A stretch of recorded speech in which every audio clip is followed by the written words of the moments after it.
बस लाइट सा है। इसके साथ ये बॉक्स ट्राउज़र है, क्योंकि सिल्वर है तो सिल्वर के साथ सिल्वर ही मैचिंग जाएगी। नेट बनी हुई है, ये मैंने दिखाई थी। ये वाला ड्रेस आज मैं पहनने लगी हूँ और ये स्काई ब्लू में है। लाइट सा सिल्वर के साथ ये रॉ सिल्क का है स्टफ़। बड़ा खूबसूरत कपड़ा है, ये शाइनी भी है और सिंपल सा है इवेंट के अकॉर्डिंग।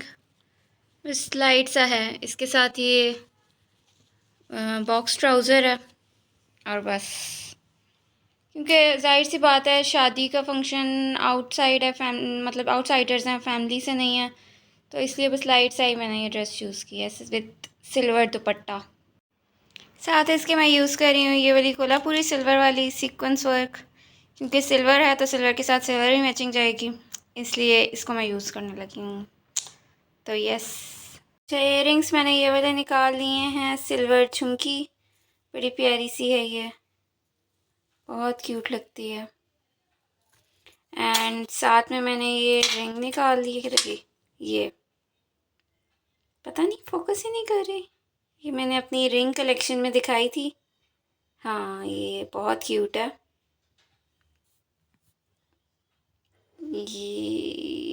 ये देख लें, नेट बनी हुई है, ये मैंने दिखाई थी।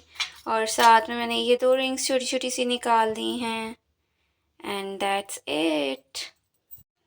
अच्छा, लिप ग्लॉस में मुझे समझ में नहीं आ रही कि मैं ये पिंक यूज़ करूँ या रेड यूज़ करूँ। ये पिंक है, शॉकिंग पिंक, और ये रेड है, लेकिन इनको कवर अप करने के लिए, लाइट करने के लिए मैं ये यूज़ करूँगी फ़ोटो फिक्स का।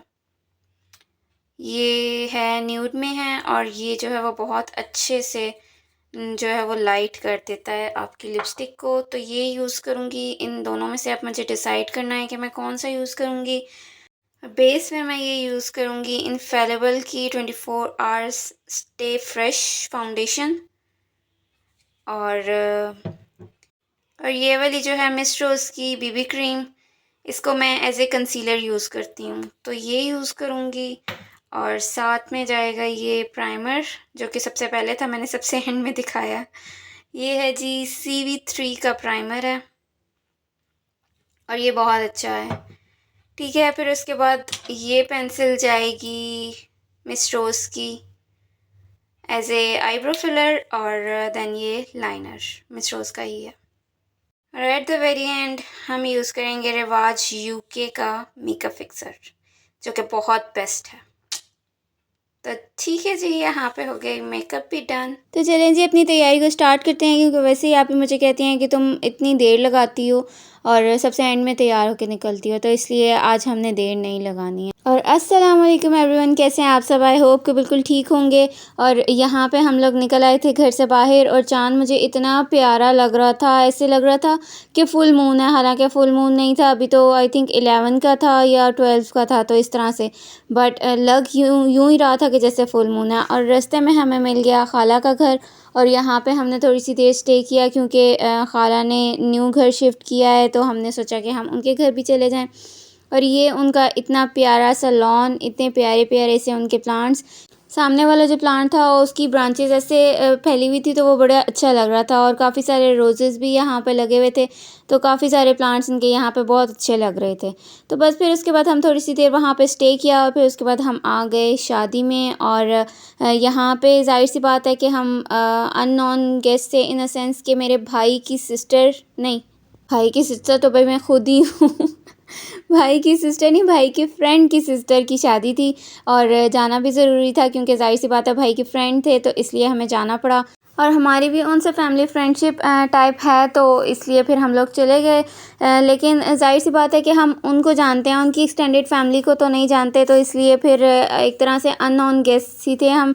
तो यहाँ पे बैठ के बोरियत के अलावा और मुझे कुछ भी नहीं हो रहा था। और बच्चों को मैंने कैप्चर किया, ये इतने मज़े मज़े की, छोटे छोटे बच्चों की यही छोटी छोटी सी एक्टिविटीज़ होती हैं, और हर तरह की चीज़ों से वो फ़न ले लेते हैं। और यहाँ पे ये मुझे इतने क्यूट लग रहे थे, फूल चुन रहे थे वो ज़मीन से, और मज़े की बात ये कि वो अपनी शर्ट्स में भर रहे थे तो ये छोटी छोटी सी एक्टिविटीज़ हम भी बचपन में कभी ना कभी किया करते थे। और ये इतनी क्यूट सी बेबी का मुझे फ़्रॉक बहुत प्यारा लग रहा था।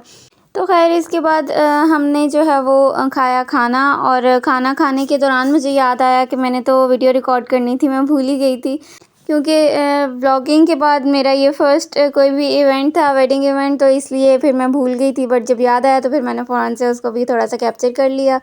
फिर उसके बाद हम बाहर निकल आए और रास्ते में हमें रोड इतनी ख़राब मिली, क्योंकि वहाँ पे रोड बन रही थी और इतनी ज़्यादा ख़राब थी कि ऊपर नीचे, और हमारा सारा खाना वहीं पे डाइजेस्ट हो गया था, क्योंकि इतने झटके लग रहे थे, कभी गाड़ी इधर कभी उधर। अभी तो मैंने स्टेबल किया वीडियो, तो इसलिए आपको समझ में नहीं आ रही होगी, बट झटके काफ़ी थे, क्योंकि ज़ाहिर सी बात है हमारा खाना डाइजेस्ट हो गया, तो फिर आप खुद ही सोच लें कि कितने झटके होंगे।